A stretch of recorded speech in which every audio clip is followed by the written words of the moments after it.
Question: what's the typical response for a clinician who wants to know more about a colleague's skill level? It's not uncommon to hear a clinician use some version of the phrase, "I would trust her to care for my family."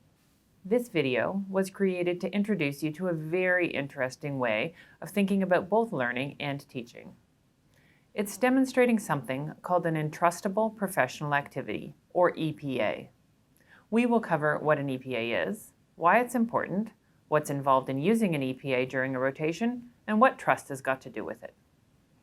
Here's a multiple choice question.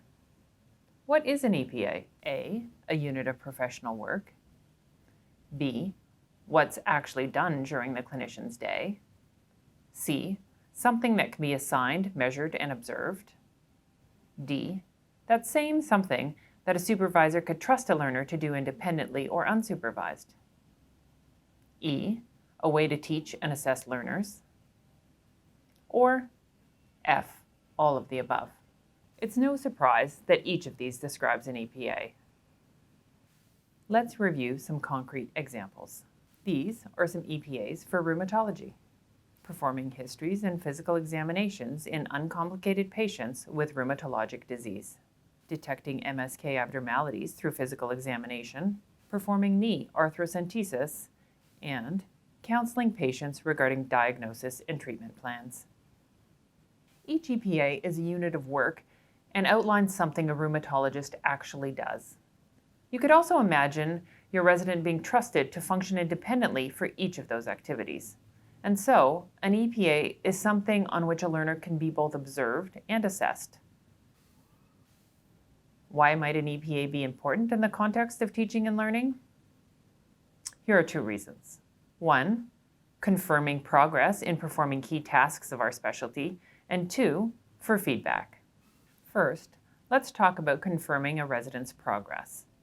In CPD, we want to ensure that each resident can competently perform key tasks. By tracking them, our competency committee will have information to confirm who is making progress as expected, and also to identify early on if someone needs extra support in a given area. Residents are expected to achieve the EPAs by the end of each stage of training, and teachers are to confirm the EPAs have been achieved. An EPA represents an integration of a large number of competencies into a manageable number of activities for learners. They also enable supervising faculty to meaningfully assess during the training program. Remember the other reason? The second one is for feedback. For years, learners have been telling us they want more meaningful and helpful feedback. Feedback is one of the most effective ways to support a resident's growth and development. The most specific and meaningful feedback is based on what is directly observed. It is directly observing a specific EPA task and providing meaningful feedback about it. So what's trust got to do with it? The more a supervisor directly observes a learner, the more likely and easier it is to confirm that he or she trusts the learner to perform an act independently or unsupervised.